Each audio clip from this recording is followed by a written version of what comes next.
Hi viewers, welcome to South Indian Samayal recipes. நம்ம வீடியோக்குள்ள போறதுக்கு முன்னாடி இதுவரைக்கும் நம்ம சேனலை சப்ஸ்கிரைப் பண்ணாதவங்க சப்ஸ்கிரைப் பண்ணிடுங்க. கூடவே பெல் ஐகானையும் கிளிக் பண்ணுங்க. இன்னைக்கு நம்ம காடை 65 செய்யறது எப்படின்னு பார்க்கலாம். இதுக்கு நான் 3 காடை எடுத்துர்க்கேன். இத நல்லா க்ளீன் பண்ணி வாஷ் பண்ணி எடுத்து வச்சுக்கலாம். இப்போ நம்ம இத சின்ன சின்ன பீசஸா கட் பண்ணிக்கலாம்.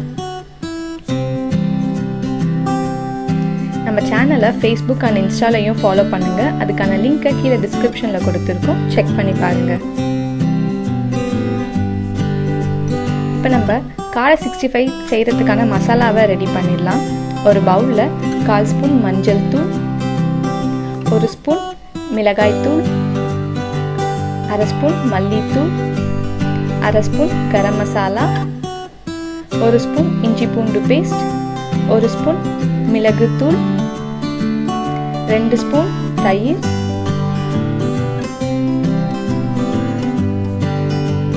2 ஸ்பூன் லெமன் ஜூஸ். இதெல்லாமே ஆட் பண்ணிட்டு நல்லா ஈவனா மிக்ஸ் பண்ணிடுங்க.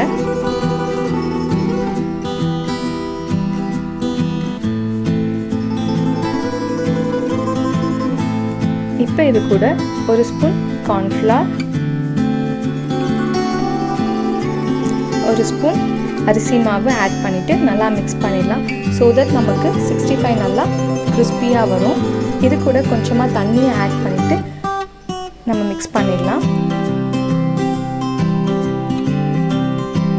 இப்போ நம்ம தேவையான அளவு உப்பையும் ஆட் பண்ணிக்கலாம்.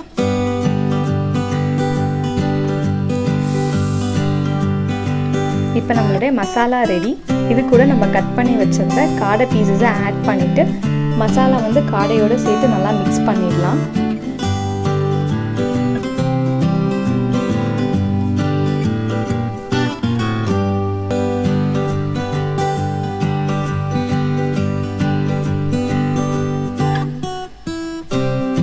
மசாலாலாம் ஈவனாக ஸ்ப்ரெட் ஆனதுக்கப்புறம் இதை நம்ம 10 to 15 மினிட்ஸ் மேரினேட் பண்ணிடலாம்.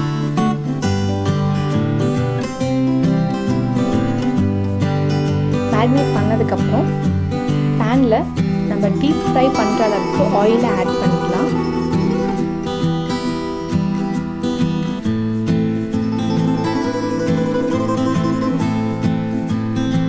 ஆயில் ஹீட் ஆனதுக்கப்புறம் நம்ம மேரினேட் பண்ணி எடுத்து வச்சுருக்க காடை பீசஸை ஆட் பண்ணிவிட்டு நல்லா டீப் ஃப்ரை பண்ணி எடுத்துடலாம்.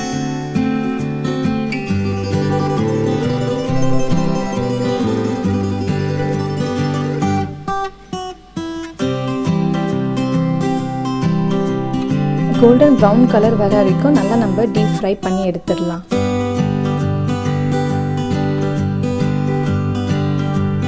இப்போ பார்த்தீங்கன்னா நம்மளோட காடை 65 ரெடி. இது ரொம்ப சிம்பிள் அண்ட் ஈஸியான ரெசிபி. இதை கண்டிப்பாக வீட்டில் ட்ரை பண்ணி பாருங்கள். பிடிச்சிருந்தா லைக் பண்ணுங்கள், ஷேர் பண்ணுங்கள், கமெண்ட் பண்ணுங்கள், மறக்காமல் சப்ஸ்கிரைப் பண்ணுங்கள். தேங்க்யூ.